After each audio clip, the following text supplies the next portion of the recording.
온 우주와 천지 만물을 창조하시고 은밀한 가운데 선악간을 심판하시는 하늘의 하나님 아버지께 감사와 영광을 올리며 추수감사절 주일 예배를 허락하여 주심을 진심으로 감사를 드리옵나이다. 저희가 감사와 찬양을 올려드리니 하늘 보좌에서 영광받아 주시옵소서. 죄로 인하여 죽을 수밖에 없는 저희들을 사랑하사 대속제물이 되어 저희들을 속량하사 구원의 은혜를 베푸신 주님을 기쁨으로 영접하는 수수감사절이 되기를 소망하옵나이다. 지극히 작은 자에게 나누는 것이 주님께 드리는 것이고 내 쓸 것을 줄여 남의 피를 채워주는 참 그리스도인으로 주님의 향기가 나오는 저희 성도들이 되기를 기도합니다. 올 한해도 비록 코로나가 기승을 부리나 대강의 온 성도들 하나님 은혜 가운데 건강을 지켜주시고 물질의 축복 또한 베풀어 주심을 진심으로 감사와 영광을 드리옵나이다. 세상에 많은 나라가 복음이 없는 가운데 고통 속에서 살아가고 있으나 이 나라 대한민국에 복음을 심어주시고 하나님 말씀 부여잡고 은혜로 이끈 이 나라가 이제는 세상에 우뚝 서 모든 나라가 부러워하는 세계 초인류 국가가 되었나이다. 이 모든 은혜에 우리가 늘 감사하며 살아갈 수 있는 모든 믿는 자들이 되길 소망하옵나이다. 또한 받은 은혜에 감사하며 드리고 봉사하는 것을 기뻐하는 성도들 되길 소망하옵나이다. 드리고 나누었을 때 더욱 풍성해지는 하나님의 비밀을 알아낼 수 있는 우리가 되기를 소망하나이다. 우리는 엘리야와 사르밧 과부의 이야기를 알고 있습니다. 자신이 가진 보잘것없으나 모든 것을 드리는 그 정성으로 말미암아 기름과 가루가 떨어지지 않는 복을 받은 것을 알게 하시고 이를 통하여 우리가 어떻게 감사해야 할지 무엇으로 감사해야 할지 알고 깨달을 수 있는 우리가 되길 소망하옵나이다. 적은 것에 충성하는 것이 가장 충성된 것이라는 것을 잊지 않는 성도가 되길 소망하옵나이다. 겉모습의 화려함보다 하나님 섬기는 마음이 더욱 충성된 종이 되길 소망하옵나이다. 겸손과 사랑을 통하여 하나님으로부터 칭찬받는 자녀 되길 소망하옵나이다. 하나님 말씀을 증거하는 목사님, 성령님께서 함께 해주시고 영역간의 강건함과 하늘의 영역을 더 주시어 성령 충만케 하여 주시옵소서. 진리의 말씀이 살아 움직여 복음의 빛으로 변화되고 삶이 변화하는 새로운 생명의 길, 천국 영생을 알고 눈을 뜨게 하여 주시옵소서. 저희들 하나하나가 교회 공동체에서 성전의 돌이 되어 하나님 나라에 영광 올리는 역할을 잘 감당하기를 기도하고 원하옵나이다. 또한 이 예배를 위하여 몸으로 물질로 기도로 풍성하게 준비한 모든 이들에게 하나님의 축복이 임하기를 소망하옵나이다. 수고한 그들의 손을 어루만져 주시고 강한 사자의 발과 독수리와 같은 밝은 눈을 허락하시어 언제나 대강교회를 이끌어가기에 조금도 부족함이 없는 성질들 허락하여 주시옵소서. 하나님은 세상을 지으시되 때에 따라 아름답게 하셨고 추수하는 기쁨도 주셨습니다. 봄에 씨를 뿌렸던 농부는 곡식을 거둬들이는 수확의 계절이 되었습니다. 하나님 아버지, 수확의 계절을 맞아 우리의 신앙이 성령의 영향을 맺었는지 뒤돌아보고 성령의 영향을 맺지 못해 불에 사르는 자 가지가 되지 않도록 저희 안에 있는 죄를 사하여 주시고 성결하게 될 수 있도록 주님의 은혜를 베풀어 주시옵소서. 거룩한 예배 하나님 홀로 영광 받게 원하며 감사하며 예수 그리스도의 이름으로 기도드리옵나이다. 아멘.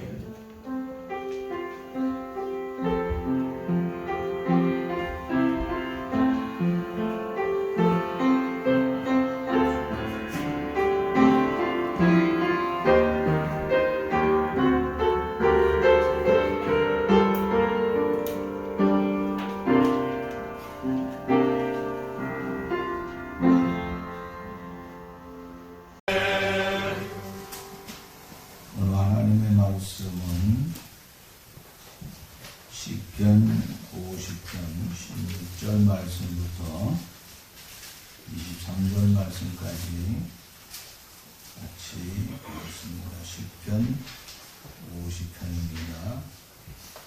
구약성경 838쪽이 되겠습니다.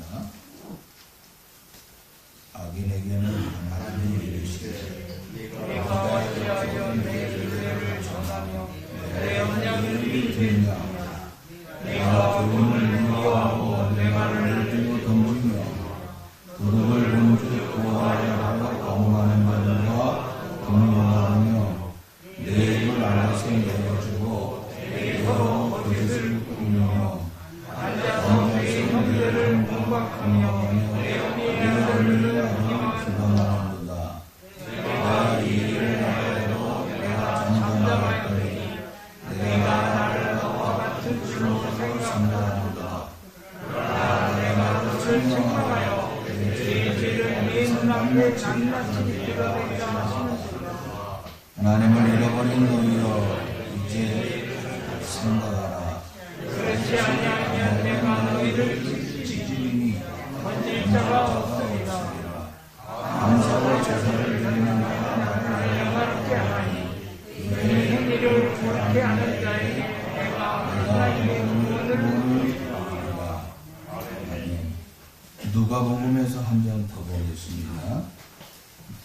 누가복음 17장에 있어서 누가복음 17장 신약성경 124쪽이 되겠습니다. 신약성경 124쪽 누가복음 17장 11절 말씀에서 19절 말씀까지 봅니다. 예수께서 예루살렘으로 가실 때에 사마리아와 갈릴리 사이로 지나가시다가 한 마을에 들어가시니 가병한 자 10명이 예수를 만나 멀리 있어서 소리를 높여 이르되 예수 선생님이여 우리를 성이 여기소서 하거늘 보시고 이르시되 가서 제사장들에게 너희 몸을 보이라 하셨더니 그들이 가다가 감을 받으니라. 그 중에 한 사람이 자기가 낳은 것을 보고 큰 소리로 먹는데 영광을 부르며 돌아와 예수의 앞에 엎드려 감사하니 그는 사마리아 사람이라. 예수께서 대답하여 이르시되 10사람이 다 깨끗함을 받지 아니하였느냐? 그 아합은 어디 있느냐? 이 이방인 외에 하나님께 영광을 돌리려 감느냐 하시고 그에게 이르시되 가라 내 능력을 구원하였느니라 하시니라. 감사합니다.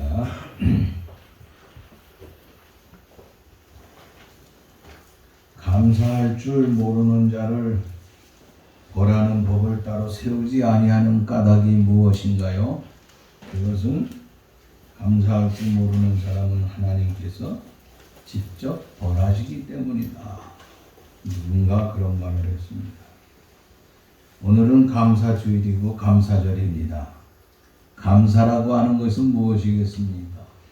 감사는 당연히 해야 된다고 하는 것입니다. 감사는 천륜인 동시에 일륜이라고 하는 것입니다. 우리가 신앙인이기 때문에 감사, 신앙인을 떠나서 우리는 늘 감사해야 되는데 더군다나 우리가 신앙인이기 때문에 하나님 앞에 더 감사해야 되죠. 감사는 반드시 해야 함에도 불구하고 감사하며 사는 사람보다는 감사하지 못하고 사는 사람들이 더 많다고 하는 것입니다. 시대는 점점 좋아졌습니다. 환경은 더 아름다워졌습니다. 우리의 생활은 풍요를 누리고 있지만은 예전과 같은 감사의 마음이 우리에게 떠나 있다고 하는 것이 문제라고 하는 것입니다. 그러나 그럼에도 불구하고 그리스도인들은 세상 사람들에 비해서 감사하는 사람들 삶이 더 많아야 된다고 하는 것입니다.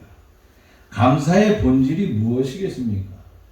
우리는 우리의 생활 속에서 감사가 아니라 하나님 때문에 하나님에 대한 감사의 삶이 우리에게 있어야 된다고 하는 거예요. 오늘 시편 50편을 봤습니다. 지난 주일날 제가 오베네돔에 있는 그 법궤가 이제 다윗성으로 들어올 적에 신이 나가지고 하나님 앞에 감사와 영광을 돌렸던 삶을 생각했습니다. 그때 제일 먼저 앞에 서서 성가대를 이끌고 대찬양을 부르면서 영광을 돌렸던 사람이 누구냐? 누구라고 그랬죠? 다윗 앞에서 감사를 오늘 여기 이 시편 50편에 보면은 이 시의 시인의 시 아삽입니다. 아삽이 음악가인 동시에 또 시도 여러 편을 썼어요. 시인이 되기도 하고 음악가가 되기도 하는데 그가 하나님을 찬양하면서 다윗 앞에서 온 성가대의 지휘뿐만 아니라 이 찬양으로 하나님 앞에 대단히 영광을 돌렸던 분입니다. 바로 그 아삽이 쓴 이 시의 마지막 부분에 가서 과연 무엇이라고 우리에게 말씀을 하고 있느냐? 감사로 하나님 앞에 제사를 드려야 되는데 우리가 그가 얘기하기를 감사에 대해서 부르짖고 감사에 대해서 애침을 가져라 그랬지만은 그러나 오늘 중간에 보니까 무슨 말씀이 나오냐면은 악인들에 대해서 나오고 있습니다. 악인의 죄에 대한 책망을 얘기를 하고 있어요. 그 악인에 대한 책망이 뭐냐? 17절 말씀에 보면은 내가 교훈을 미워하고 내 말을 내 뒤로 던지며 참 내가 내 교훈을 미워하고 내 말을 뒤로 던져버렸다고 했어요. 교훈을 미워했다고 하며 말씀하고 있습니다. 여러분 여기서 말씀하는 교훈을 미워했다고 하는 것은 무엇을 말씀하냐면 교훈하신 그분을 미워하는 거예요. 교훈하신 분은 하나님이잖아요. 하나님 미워하는 거예요. 그 말을 어떻게 됐다고요? 내 말을 갖다가 네 뒤로 던져버렸다. 저 멀리 던져버렸다고 하는 거예요. 다시 말하자면은 하나님의 말씀과 교훈을 헌신장 내버리듯이 던져버렸다고 하는 것입니다. 하나님의 교훈을 미워하는 것은 하나님을 미워하는 것이고 하나님의 말씀을 뒤로 던져버리는 것은 하나님의 권위에 대한 도전이라고 하는 것입니다. 오늘 우리에게는 하나님을 미워하고 거역하며 불순종해서는 안 된다고 하는 것입니다. 하나님 앞에 순종하는 삶. 그런데 악인은 교훈을 미워했다. 하나님의 말씀을 미워하는 삶을 살았어요. 그러면서 그들은 얼마나 뻔뻔한 죄를 가지고 사느냐. 18절 말씀 보세요. 도둑을 본즉 그와 연합하여 간음하는 자들과 동료가 되며. 생각만 해도 끔찍한 겁니다. 이 악인들은요, 윤리적인 엄청난 죄를 짓고 산다고 하는 것입니다. 악인이 짓는 두 번째 무서운 죄는 악과 타협을 하면서 살아가고 있다고 하는 것입니다. 도덕과 연합을 합니다. 음란한 여자와 한 풍속이 되면서 그들과 죄를 타협하며 살아가고 있다고 하는 것입니다. 우리는 여기에서 두 길이 있음을 알아야 됩니다. 한 길은 멸망으로 가는 악의 길입니다. 또 하나는 어떻겠습니까? 주님을 따라가는 영원한 영생의 길이 있다고 하는 것입니다. 악한 것을 멀리하고 악한 모양이라고 하는 것은 아예 예전부터 싹둑 잘라버려야 된다고 하는 것입니다. 그래서 우리는 누구와 함께 가야 되느냐? 좋은 사람, 믿음의 사람들과 함께하는 삶이 우리에게 있어야 된다고 하는 거예요. 세 번째는 그들은 어떻게 됐느냐? 무슨 죄를 졌느냐? 19절, 20절 말씀 보니까 내 입에 악을 내어주고 내 혀로 거짓을 꾸미며 앉아서 내 형제를 공박하며 내 어머니 아들을 비방하는도다. 이게 무슨 말입니까? 하나님께서 우리에게 입을 주신 거 무엇 때문에 줬어요? 하나님을 찬양하고 하나님 영광을 돌리고 하나님의 복된 삶을 살라고 우리에게 입을 줬는데 이 입과 혀를 통하여서 어떻게 해요? 형제를 헐뜯어요. 사람을 비난하는 또 모함하는 그것으로 살아가고 있다고 하는 것입니다. 인간은요, 피조물 가운데 언어를 가진 존재예요. 이 언어라고 하는 것은 하나님께서 우리에게 주셨는데 이 인간에게 주신 가장 특별한 은총이 언어라고 하는 거예요.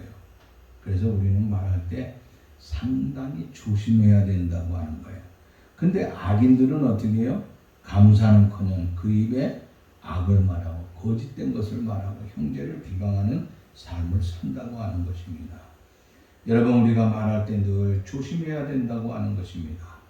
그래서 우리가 말을 조심해야 되는데 말에 조심하는 것은 말을 너무 많이 하는 것도 좋지 않아요. 말을 많이 하다가 보면 어떻게 해요? 실수가 많아지거든요. 이런 말이 있죠. 삼사일언이다. 무슨 말입니까? 3번 생각해보고 한 번 얘기하라고 하는 거예요.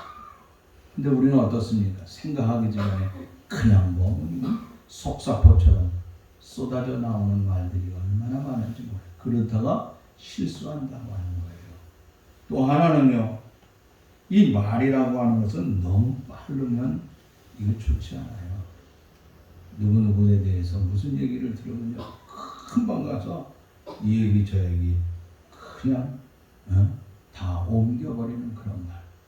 이게 문제가 됩니다. 요즘은요, 뭐라고 그랬습니까? 말이라고 하는 것이요, 글쎄 발이 없음에도 불구하고 금방 천리, 뭐 구만리길, 뭐 요즘은 여기서 무슨 일이 있으면요, 저 지구 반대쪽에서 30분도 안 돼가지고 금방 알고 있어요. 근데 여기서 거짓말한 것이 그쪽으로 금방 넘어갔다고 하는 거예요. 우리가 말하는데 조심해야 된다고 하는 것입니다. 말이 너무 빠르면요, 문제가 되는 거예요. 말이라고 하는 것을 조심해야 된다. 세 번째, 말은요, 거칠면 안 돼요. 거칠고 독한 말을 하면요, 많은 사람들에게 상처를 주게 되는 거예요.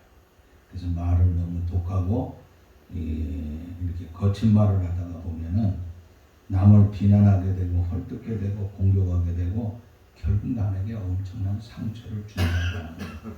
이렇게 되면은 어떻게 됩니까? 22절 말씀 보세요. 하나님을 잃어버린 너희여, 이제 이를 생각하라. 그렇지 아니하면 내가 너희를 찢으리니 건질 자도 없다 그랬습니다. 여러분, 우리가 이렇게 악인과 같이 생활하는 삶을 통하여서 우리에게 주어지는 것이 뭐냐? 하나님 잊어버리게 돼요. 하나님 잊어버리면 다 찢어버린다고 그랬어요. 자, 이런 말씀대로 어떻게 되었습니까? 역시 하나님을 잃어버린 사람들을 하나님께서 그들을 찢어버리는데 결국은 이스라엘 백성들이 남과 북으로 쫙 잘라져 버렸죠. 우리는 어떻습니까? 하나님을 잘 섬기는 것 같다가 하나님을 바르게 하지 못하는, 하나님을 잃어버린 삶을 통하여서 우리 역시 남과 북으로 쫙 갈라지는 75년인가요? 엄청난 비극 속에 살아가고 있지 않습니까? 하나님을 잃어버리면요, 결과적으로 상처가 남는다고 하는 거예요. 그러므로 우리가 어떤 삶을 살아야 되냐? 하나님께 돌아와야 된다. 하나님께 돌아오는 삶은 어떤 삶이겠느냐? 14절 말씀 보면은요, 그 앞에 보면은 이런 말씀이 있어요. 감사로 하나님께 제사를 드리며 지존하신 이에게 내 소원을 갚으며 하는 말씀이 있어요. 자, 감사로 하나님 앞에 제사를 드리라고 했어요. 그런데 오늘 마지막 23절 말씀이 보니까 감사로 제사를 드리는 자가 나를 영화롭게 하나니 그 행위를 옳게 하는 자에게 내가 하나님의 구원을 보리라 하고 말씀하고 있어요. 하나님 앞에 감사하는 사람은 결국은 어떻게 된다고요? 구원의 역사에 동참하게 된다고 하는 거예요. 구원처럼 아름다운 것이 어디 있겠습니까? 구약의 제사는 크게 두 가지입니다. 제사하는 것이 뭡니까? 첫째는 하나님 앞에 그 자기의 죄를 고백하는 거예요. 죄를 받아주세요. 그래서 내 죄를 다 받으시고 나를 좀 씻어주세요. 내 잘못된 걸 씻어달라고 하는 거예요. 구약의 제사죠. 그런데 거기에 뭐가 들어가야 됩니까? 반드시 감사가 있어야 돼요. 감사하지 않으면 안 된다고 하는 것입니다. 우리는 우리 주님 앞에 늘 감사하는 그런 아름다운 삶이 있어야 되겠다고 하는 것입니다. 자, 그러면서 우리가 여기 이 감사에 대한 것을 구체적으로 어떻게 감사를 해야 되겠는가 하는 것들을 이제 신약에 와서 이 누가복음 17장으로 넘어가면서 우리가 한번 보도록 하겠습니다. 누가복음 17장에 가서 우리가 11절 말씀부터 몇 절까지 보았나? 19절까지 보았죠. 자, 이 말씀 중에서 보면은요, 여기 예수님이 예루살렘으로 가시는데 사마리아와 갈릴리 사이에서 누구를 만났습니까? 나병 환자죠. 나병 환자. 우리 옛날에 문둥병 환자를 만난다 그랬는데 요즘은 그렇게 안 쓰더라고요. 나병 환자를 만났다. 근데 이 나병 환자를 만났는데 10명을 만났는데 이 10명 가운데 9명과 1명의 엄청난 차이가 있었다고 하는 거예요. 그들 중에 같은 것이 무엇이며 다른 것이 무엇이며 또 그들은 어떻게 했는가 하는 것들을 우리가 한번 생각해 봅니다. 잠깐 이어서 한번 생각해 보는데 이 사람들의 공통점이 있어요. 그 공통점이 뭐냐면 첫째는 10사람 모두 똑같은 나병 환자였다고 하는 거예요. 이 나병은 뭡니까? 성경에 보면요 무서운 저주입니다. 사실은 엄청난 아픔이 있는 것이 이게 나병이에요. 성경에 여러 군데서 나병 얘기가 나오고 있죠. 우리가 모세가 이스라엘 백성들을 애굽에서 가나안 복지로 이끌었지만 모세도 잠시 손에 뭐가 들었어요? 나병이 들었던 적이 있어요. 모세의 누이 미리암이 어땠습니까? 모세를 향하여서 비아냥거리다가 풍등병이 걸렸어요. 나병이 걸렸습니다. 그런가 하면은요, 그 아람 나라의 국방장관인 나아만이 나병에 걸렸잖아요.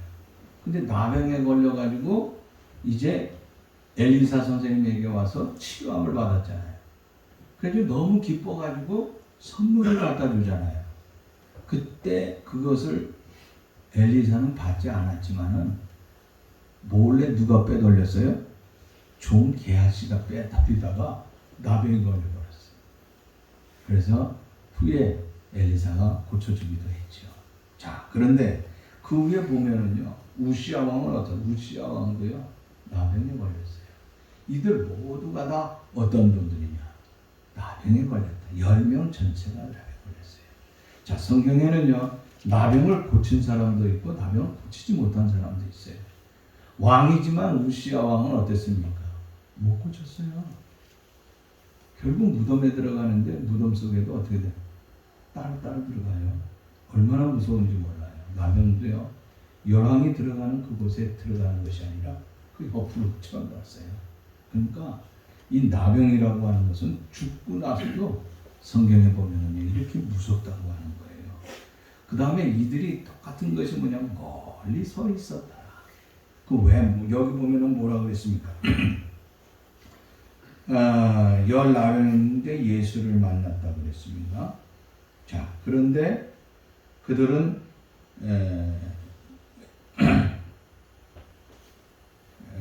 그들이 여기 보면은 12절 말씀 보면 한 마을에 들어가시니 나병 10명이 예수를 만나 멀리 다들 멀리 있었어요. 왜 멀리 있었겠습니까? 이 열무등병자들이 멀리 있던 이유가 있어요. 레위기에 보면은요, 구약에 보면 나병이 걸리면 집에서 나와야 돼요. 집에서 같이 생활 못해요. 그래서 집을 떠나는 거예요. 우리나라도 옛날에는요, 지금은 뭐 나병이라고 하는 게 없지만 옛날에 나병 걸리면 우리 어렸을 때 나병 걸리는 환자들은요, 동네에서 잡아다가 어디다 보냈죠? 소록도 보냈어요. 소록도. 집하고 완전히 격리됐어요. 이게 구약에 나와 있어요. 레위기 13장과 민수기 12장에 보면은 일단 나병이 걸리면 떠나야 되는 것입니다. 역대하 26장에 보면은요, 우시아가 나병이 걸렸는데 왕이지만은요, 성전에 들어가고 싶어서 그렇게 했는데 성전 못 들어와요. 그래서 결국은 왕궁에도 있지 아니하고 그냥 뒷방으로 간 거예요. 쉽게 얘기하면. 그러니까 별관이라고 했지만 뒷방에 왕이지만은요, 똑같은 거예요.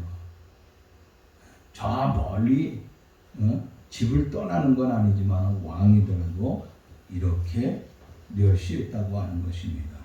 그래서 아까도 얘기했지만은 죽어서도 요랑이 들어가는 그곳에 들어가지 못하고 그 옆으로 들어가는 그런 처참한 일을 당했다고 하는 거예요. 뿐만 아니라 레위기 22장에 보면은요, 성물을 절대로 먹을 수 없는 사람이 누구냐? 나병 환자예요. 나병은 저주받은 거나 마찬가지라고 하는 거예요. 그런데 이 저주받은 사람들을 누가 만났어요? 예수님이 멀리서 그들을 보았다고 하는 거예요. 그런데 그들은 여기서 보니까 뭐라고 얘기하냐면 13 소리를 높였다 그랬어요. 소리를 높였다. 굉장히 중요한 말이에요. 소리를 이 모든 10사람이 소리를 써서요. 예수 선생님 우리를 고쳐주세요 하면서 소리를 질렀어요. 나병의 특징은요, 나병에 걸리면 목소리가 약해진대요. 소리를 지를 수가 없대요. 소리를 높였다고 하는 것은 최대한으로 주님을 찾고 애걸하게 부르짖었다고 하는 것을 우리가 여기서 엿볼 수 있다고 하는 것입니다. 그 부르짖을 적에 하나님께서 그 음성을 들었다고 하는 것입니다. 그런데 이 사람들이 똑같이 나병에 걸려가지고 멀리 서서 소리를 지르면서 막 그러니까 예수님이 뭐라고 하시느냐? 여기 14절 말씀 보니까 그들을 멀리서 보시면서 하는 말씀이 가서 제사장들에게 너희 몸을 보이라 하였더라 하고 말씀하고 있어요. 레위기 13장에 보면은요, 나병의 모든 치료가 끝난 다음에는 제사장에게 가게끔 되어 있어요. 제사장이 모든 판단을 가지고 있는 거예요. 그러니까 아마 옛날에는 제사장들에게 이걸 그 어떤 병을 판단할 수 있는 그런 능력을 하나님께서 주신 것 같아요. 그래서 제사장에 가서 보이라 하고 그때의 말씀을 통하여서 말씀하고 있는 거예요. 그런데 여기 가서 보면은 뭐라 그러느냐? 그들이 가다가 깨끗함을 받았다 그랬어요. 깨끗함. 그들이 가는데 생각지도 않았는데 하여간 그들이 가는데 깨끗함을 받았다고 말씀을 하고 있어요. 이것은 무엇이겠습니까? 그들은 제사장에게 갈 때 그냥 예수님이 자 제사장에 가서 내 몸을 보이라고 할 적에 그것을 시큰둥하게 들으면서 그것만 시큰둥하게 들으면 어떻겠습니까? 그냥 우리 여기서 생활하는 게 낫지. 나 같은 문둥병자가 어디 가겠어? 하고 그 사람들이 그 말을 받아들이지 아니하고 믿지 아니했다고 하면 그들 치료 못 받았을 거예요. 그런데 모두가 똑같이 갔어요. 똑같이. 그래서 그들이 똑같이 가다가 다 나음을 얻었더라 하고 말씀을 하고 있다고 하는 거예요. 자, 이 말씀 뭡니까? 오늘 우리가 세상 살아가는 데 있어서 주님의 말씀은 가라고 하면 가야 되는 거예요. 서라고 하면 서야 되고 주님의 말씀에 순종한다고 하는 것이 얼마나 중요한지 몰라요. 그런데 이 사람 모두가 다 어떻게 되었다고요? 가다가 깨끗함을 받았다. 한 사람만 제외하고 9사람만 받은 것이 아니에요. 10사람 모두가 다 깨끗함을 받았다고 하는 거예요. 그러니까 고침을 받았다고 하는 것이지요. 우리가 여기서 본다고 하면은 10사람 모두가 다 우리가 세상 살아감에 있어서 하나님께서 10사람에게 축복을 주시고 10사람에게 은혜를 베풀어 주시고 10사람에게 사랑을 입게 해 주셨다고 하는 거예요. 자, 여기까지는 똑같다고 하는 것이에요. 그런데 문제는 그 다음에 일어났다고 하는 것입니다. 자, 여기 인데 말씀을 좀 더 자세히 본다고 하면은 여기 이 말씀을 보면은 그 다음에 말씀을 보면은 무슨 말씀이 나오느냐? 17절, 18절 예수께서 대답하여 이르시되 10사람이 다 깨끗함을 받지 않았느냐? 그 아버 어디 있느냐? 이 이방인 외에 하나님께 영광을 돌리러 돌아온 자가 없느냐 하시고 말씀했습니다. 그러니까 이 10사람 가운데서 누구만 왔다고요? 이방인 한 사람이에요. 이방인 한 사람만, 곧 사마리아 사람은 이방인인데 이 이방인 한 사람만, 그러니까 9명은 누굽니까? 이방인이 아니고 유대인이라고 하는 거예요. 유대인은 하나님의 특별한 은혜를 받았잖아요. 그들은 나름대로 뭐라 그럽니까? 자기 선택받은 민족이라고 그러잖아요. 예나 지금이나 똑같아요. 우리는 하나님께서 선택했다. 물론 하나님께서 세상의 가장 작은 민족 그들을 선택한 건 틀림없습니다. 그런데 그 선택 받았다고 하는 그것을 통하여서 거기에 자부심만 가지고 있어서 안 된다고 하는 거예요. 이들이 그 자부심이 너무나 대단했다고. 하나님이 우리를 선택해 주시고 우리에게 특별한 권한을 주셨다. 그럼 특별한 권한과 그것을 주셨으면 더 하나님 앞에 겸손하고 신실한 삶을 살고 감사해야 되는데 그들은 나와 있지 않아요. 나왔습니까? 어디로 갔는지 모르겠어요. 그런데 이 한 사람은 와서 어떻게 했느냐? 15절 말씀, 그중 한 사람이 자기가 낳은 것을 보고 큰 소리로 하나님께 영광을 돌렸다 그랬습니다. 한 사람만 큰 소리로 영광을 돌렸어요. 자, 아까 그 위에 보면은 13절에 보면은 소리를 높일 적에는 모두 10사람이 다 외쳤습니다. 이들은 마지막 기회로 생각했던 거예요. 지금까지 뭐 여러 가지 방법을 통하여서 자기의 나병을 고치지 않으려고 했겠습니까? 나름대로는 해봤지만 안 돼요. 그런데 예수 선생이 기적을 행한다고 하는 얘기를 들었겠죠. 그러니까 10명이 뻘겋 외쳤어요. 근데 나음을 10명이 다 받았어요. 그런데 한 사람이 차이가 있어요. 한 사람. 그게 뭐냐? 한 사람만 하나님 앞에 그 예수님 앞에 나왔다고 하는 거예요. 그리고 예수님 앞에 나와서 영광을 돌렸다고. 어떻게? 큰 소리로 영광을 돌렸더라. 그러니까 목소리가 어떻게 됐어요? 그 전에 소리를 높일 적엔 10사람이 하면서 소리를 질렀겠죠. 근데 완전히 변해가지고 이제는 영광, 나를 고쳐주신 그 주님의 은혜와 영광을 생각하면서 크게 영광을 돌렸다고 하는 거예요. 여러분, 오늘 우리가요, 하나님께서 우리에게 귀한 목소리를 주셨어요. 그리고 우리가 그래도 학교 다니면서 음악이라고 하는 걸 좀 배울 수 있었잖아요. 그것을 통해서 뭔가 알게 됐잖아요. 그렇다고 하면은 그걸 가지고 어떻게 해야 돼요? 하나님의 영광 마음껏 찬양해야 되는 거예요. 우리에게 주신 그 아름다운 것으로 하나님께 영광을 돌리지 못한다고 하면은 이것은 하나님 앞에 무서운 죄를 짓는 것입니다. 자, 10사람 중에 한 사람만 나와서 큰 소리로 외쳤어요. 여러분, 하나님 앞에 큰 영광을 돌릴 적에 아름다운 기적의 역사는 계속 일어나는 거예요. 오늘 우리가 큰 소리로 찬양을 돌릴, 우리가 교회에서 찬양할 때도 마찬가지고 집에서 찬양할 때도 마찬가지예요. 우리가 이 찬양을 하다가 보면 자신도 모르는 사이에 뻥 뚫려버리는 사람이 있어요. 우리 교인도 보면은요, 어떤 사람은 크게 찬양을 해요. 이거 참 좋습니다. 크게 찬양을 하다 보면은요, 꼭 설교에만 은혜 받는 것이 아니라 찬양을 통하여서 은혜를 받고요. 찬양을 통하여서 어떻게 됩니까? 아픈 병이요, 치료함도 받아요. 암도 고치는 역사가 일어나고요. 그리고 내가 찬양을 부르면서 막 눈물을 흘리는 사람이 있어요. 그럼 뭐 하는 겁니까? 회개하는 거예요. 나를 용서해 주시고 구원의 길로 인도하여 주시니 너무너무 감사하다고 하면서 그 찬양을 막 뜨겁게 영광을 돌리는 거예요. 그러니까 우리가 큰 소리로 하나님 앞에 찬양하고 영광을 돌린다. 그러면서 어떻게 됩니까? 내가 주를 위하여서 더 멋지게 충성해야 되겠다고 하는 이런 삶이 넘치게 된다고 하는 거예요. 그 다음에 16절 말씀 보니까 예수의 발 아래 엎드려 감사하니 그는 사마리아 사람이라고 그랬습니다. 발 아래 엎드렸다? 야, 이 예수님의 모습 한번 생각해 보세요.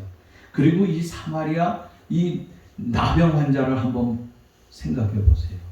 예수님은 얼마나 그 사람이 왔을 때 기뻤을까? 인자한 모습으로 그가 올 적에 참으로 기뻤을 거예요. 근데 이 사람은 어땠어요? 와서 발 아래 엎드렸다고 하는 거는요, 우리가 뭐라 그래야 되나? 어떤 이 왕이 있는 나라들 보면요, 왕 앞에 갈 때 어떻습니까? 벌벌 기면서 가잖아요. 감히 용안을 뵐 수 없다고 하는 거죠. 근데 주님이 저주받은 내 모든 것을 다 치료해 주셨다고 하는 걸 생각할 적에 너무너무 감사한 거예요. 발 아래 엎드렸을 적에 아마 닭똥 같은 눈물이 뚝뚝뚝뚝 떨어졌을 거예요. 너무너무 감사해가지고. 참 이렇게 감사하며 그 다음에 발 아래 엎드리는 그 모습. 그 다음에 뭐라 그랬어요? 감사하니 그랬어요. 감사. 이 감사했다고 하는 건 뭡니까? 살해했다고 하는 거예요. 살해했다고 하는 것이 뭡니까? 고마운 표현이에요. 자, 아까 우리가 아랍의 나만 장군을 생각했어요. 나만이 치유함 요단강에서 7번 물 담고 나와서 깨끗함을 받으니까 너무 고마워가지고 처음에 의심하다가 진짜 이거 남는데 해가지고 어린아이와 손길같이 됐잖아요. 너무 기뻐가지고 어떻게 쫓아가잖아요. 그리고 선물 가져가요. 큰 선물 가져가요. 엄청난 선물이요. 근데 그 중에 2달란트를 어떻게 이제 게하시가 숨겨요. 2달란트 별거 아닌 것 같죠, 여러분? 1달란트가 얼마입니까? 한 달란트가요 200데나리온이에요. 200. 그러니까 하루 일당이 뭐냐면은 하루 일당이 한 데나리온이에요. 그 엄청난 돈이에요. 엄청난 돈. 그걸 가지고 간 거예요. 근데 그걸 살짝 게하시가 숨겼다가 어떻게 나병에 걸려요. 욕심 가졌다. 그래서 나중에 이제 다 고백을 하게 되는데, 우리가 여기서 보면은요, 살해했다고 하는 건 뭡니까? 이 사람이 무슨 돈이 있어요? 돈 한 푼도 없잖아요. 누가 주는 거 그냥 먹고 억지로 살아가는 그런 형편에 있는 이게 나 환자 아니에요. 그런데 감사했다고 하는 것은 온 마음과 정성을 진정으로 표현했다고 하는 거예요. 오늘 우리가 하나님 앞에 이 사마리아인 이방인과 같은 이런 아름다운 감사의 삶, 이런 것이 있어야 된다고 하는 거예요. 오늘 우리가 그런 아름다운 삶, 한 사람의 이 아름다운 그 귀한 것을 통하여서 어떤 역사가 일어나느냐. 여기 보면은요, 18절 말씀 보니까 이 이방인 외에 하나님께 영광을 돌리러 올 자가 없느냐 하면서 물어봤어요. 자, 주님의 이 말씀 속에서 놀라운 이 사람의 믿음을 발견할 수 있는 거예요. 오직 나병 환자 중에 나은 유대인이 아닌 이방인 사마리아 사람만 하나님 앞에 영광을 돌렸다고 하는 것. 어떤 주석을 보니까 이런 말을 했어요. 성경 전체 중에서 인간의 큰 배은망덕한 것이 어디 있느냐? 바로 여기 본문에 있다고 했어요. 아니 하나님의 주님의 은혜를 통하여서 10명이 다 치료함을 받고 축복을 엄청나게 받았는데 배은망덕하게 다 돌아가 버렸어요. 한 사람만 나왔어요. 이게 인간의 배은망덕한 그런 모습이라고 표현했어요. 저는 거기에 동참하고 싶어요. 오늘 우리 인간은요, 하나님께서 끊임없는 사랑을 베풀어 주셨음에도 불구하고 그 은혜에 감사하지 못한다고 하는 것입니다. 사랑하는 여러분들이요. 그러면 우리가 감사를 해야 되는데 어떻게 감사를 해야 되겠느냐 하는 거예요. 감사는요, 몇 가지가 있어요. 첫째, 감사는 부모에 대한 감사예요. 생각해 보세요. 우린 지금 부모님을 때로는 그냥 우습게 생각할 적이 많아요. 근데 우리 대관교회 교인들은 대부분요, 부모를 참 소중하게 생각하는 것 같아요. 부모는요, 내가 부모에 대해서 감사는요, 내가 아무것도 모를 적에, 어린 시절에요, 나를 그냥 며칠만 날 돌보지 않으면은 나는 어떻게 돼요? 죽어요, 죽어. 그런데 나에 대해서 귀찮다고 하지도 아니하고 끊임없는 사랑을 가지고요, 계속해서 돌봤다고 하는 거예요. 근데 우리는 지금 어떻습니까? 내가 잘나서 된 줄 알아요, 뭐든지. 응? 그리고 자식한테만 신경 쓰지 부모에 대한 신경이 없어요. 우리가 부모님에 대한 감사의 삶. 두 번째는요, 이웃에 대한 감사예요. 또 친구에 대한 감사예요. 우리 모두가요, 친구와 이웃과의 그 사랑과 은혜를 입었던 것을 감사할 줄 아는 삶이 돼야 된다고 하는 것이에요. 그 섹스피어가 그런 말을 했어요. 불어라 불어라 겨울바람아, 은혜를 모르는 인간들에 비한다고 하면 너는 그렇게 차갑지 않도다 얘기했어요. 아무리 찬바람이 불러도 은혜를 모르는 찬바람보다는 차갑지 않다고 얘기하고 있어요. 사랑하는 여러분들이요, 우리는 우리의 이웃들에 대해서, 친구들에 대해서 감사할 줄 아는 사람. 가장 중요한 건 뭐예요? 하나님에 대한 감사예요. 너나 할 것 없이 하나님에 대한 실질적인 감사의 삶이 있어야 된다고 하는 거예요. 시편 103편 2절 말씀 보니까 내 영혼아 여호와를 송축하며 그 모든 은택을 잊지 말지어다 그랬습니다. 하나님에 대한 감사. 오늘 추수감사주일이에요. 추수감사절의 유래는 우리가 미국에서 왔습니다. 1620년 9월 16일 청교도 102명이 100톤 되는 메이플라워를 타고서 신앙의 자유를 찾아서 65일 만에 항해가 끝났습니다. 그래서 11월 21일 뉴 잉글랜드 지방에 도착을 하는데 그 후에 그들이 하나님 앞에 감사를 드려요. 요 감사에 드리는 삶을 통하여서 추수감사절이 지금까지 내려오게 된 거예요. 자, 이 당시는요 17세기로 봐야 되겠죠. 그들이 102명이 출발을 했지만은 그들이 1년 후에 뭐 여러 가지 모습 속에서 오다가 파도에 죽기도 하고 또 힘들어서 지쳐서 죽기도 하고 인디언에게 붙들려가지고 인디언의 습격을 당해가지고 죽기도 하는데 절반이 죽어나가요. 약 50명뿐이 안 남아요.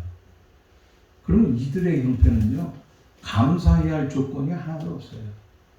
그리고 먹을 것도 없어요, 어떻게 보면. 그런데 그들이 하나님 앞에 진정한 모습으로 감사를 하고 있어요. 여기서 미국이 최고의 나라가 될 수 있었다고 하는 것이 나온 거예요. 사랑하는 여러분들, 오늘 우리들의 삶은 어떻습니까? 우리가 감사해야 될 조건이 너무너무 많아요. 그리스도인들은 상상을 초월할 정도로 많아요. 오늘 우리 윤 집사님이 기도한 대로 우리는 세계 속에서 초인류 국가가 됐어요. 우리는 6.25 전쟁 후에 도대체 세상에서 살아남을 수 없는 그런 나라였어요, 사실은. 저거 가만 내버려둬도 없어지는 나라가 될 것이다 할 정도였어요. 왜? 경제적 능력이 하나도 없습니다. 그런데 어느 날 우리 여기에 이 남한에서 이 신앙의 바람이 뜨겁게 불어왔어요. 그러면서 새벽에 운동을 했습니다. 새벽 기도를 하고 목사님이 다니면서 깨워요. 일어나 일어나. 이북에서 내려와서 너 얼마나 고생하니. 가서 종이라도 주사라. 종이라도. 왜 자고 있어? 일어나. 야연동 교회 유명한 목사님이었어요. 목사님은 다니면서 새벽 기도 끝난 다음에 집집마다 다 깨우는 거예요. 교회들 집이들. 일어나 나가서 일해. 무조건 다. 나가서 일해. 하면서 얼마나 여단을 치는지. 그런 결과 지금의 70년 만에 세계 최고의 나라가 된 이거는요 역사상 아마 지금 앞으로도 이런 나라는 없을 것 같아요. 제가 보기에는. 여러분 우리에게 이런 엄청난 축복을 줬잖아요. 감사할 조건이 없음에도 불구하고 청교도들이 감사했어요. 사도행전 16장에 보면은요 빌립보에서 바울과 실라가 복음을 전해요. 근데 복음을 전하고 사랑을 전하고 뭐 물질도 전해줬는데 붙잡아다가 감옥에 갖다 놓고 막 때리는 거예요. 얼마나 억울합니까? 근데 바울과 실라가 밤중에 뭐예요? 하나님 앞에 찬미하고 감사했다 그랬어요. 근데 뭐가 일어나는 줄 아세요? 기적이 일어났어요. 아니 내가 찾게 돼 있는 이 수갑이라든지 이런 찾고 꽁꽁 묶어놓은 이게 저절로 다 풀어진 거예요. 옥문이 열렸어요. 간수가 뭐라 그래? 간수는요 자살하려고 그랬죠. 왜 자결 하려고 그래요? 그 간수는 그 사람들을 지키다가 그 죄수를 지키다가 죄수가 없어지면 죄값을 이 사람이 받아야 되는 거예요. 그러니까 자기가 사형당할 거 생각하니까 에이 죽는 게 낫다. 그때 그 감사하는 바울과 실라를 통하여서 내 몸에 손이 대지 말라. 그리고 너와 내 집에 구원이 있으리라고 하면서 복음을 전하고 구원의 놀라운 역사가 일어나면서 하나님의 대축복의 역사가 일어났다는 거예요. 자, 아까 구약에서 뭐라 그랬어요? 하나님 앞에 감사하지 아니하는 사람들은 하나님이 잊어버렸기 때문에 내가 찢어버린다 그랬어. 그러면서 마지막 절에 뭐라 그랬어요? 감사하라고 그랬거든요. 신약에 와서 여러 군데서 우리가 보는데 하나님 앞에 감사할 적에 감사를 증거하다가 감사하는 삶을 그 감사할 수 없는 형편 속에서도 감사를 하잖아요. 그랬을 적에 기적이 일어나요. 대축복이 일어나더라 이거예요. 여러분 많은 사람들이 복을 받기를 원하잖아요. 아니 10사람 다 복을 받았는데 어떻게 한 사람만 감사합니까? 그리고 그에게 주신 것이 뭐예요? 19절 그에게 일어나가라 내 믿음이 너를 구원하였느니라. 이 구원했다고 하는 것은 이게 육신의 그 영적인 구원에 그것만 표현했겠습니까? 이거는요 이 사마리아 사람의 가는 길을 하나님께서 하늘 문과 세상의 문을 활짝 열어주셨다. 사랑하는 여러분들이요, 오늘 우리는 어때요? 이 사마리아 사람이 재물이 많은 것 아니에요. 한 푼도 없어. 그러나 하나님 앞에 감사 사례한 마음, 온 마음 정성 다 드렸어. 그랬으니까 하나님께서 하늘 문을 여시고 그에게 복을 내려주었죠. 오늘 사랑하는 여러분들이요, 우리가 이렇게 아름다운 것으로 잘 감사해. 이제 아름다운 표현도 여기서 주어놨지만은 그러나 우리의 신실한 몸과 마음을 주님 앞에 감사하는 걸 통하여 하나님께서 성경에 나타나 있는 엄청난 기적의 축복의 역사를 우리들에게 다 확실하게 주실 줄로 믿습니다. 그 아름다운 감사의 삶을 통해 뜨겁게 하나님 앞에 날마다 감사 항상 어디서나 늘 감사하는 우리의 소중한 축복의 삶이 될 수 있기를 간절히 바랍니다. 하나님 감사합니다. 주신 말씀을 통하여 감사에 대한 삶을 생각했습니다. 하나님이 어려운 시대에 우리가 지금까지도 감사했지만 앞으로도 끊임없이 조건과 환경을 따라서가 아니라 감사할 수 없는 형편 속에서도 감사할 적에 인류를 정복했던 것처럼 복음의 역사가 일어났던 것처럼 우리는 언제든지 감사의 삶이 넘치도록 도와주옵소서. 예수님의 이름으로 기도하옵나이다. 아멘.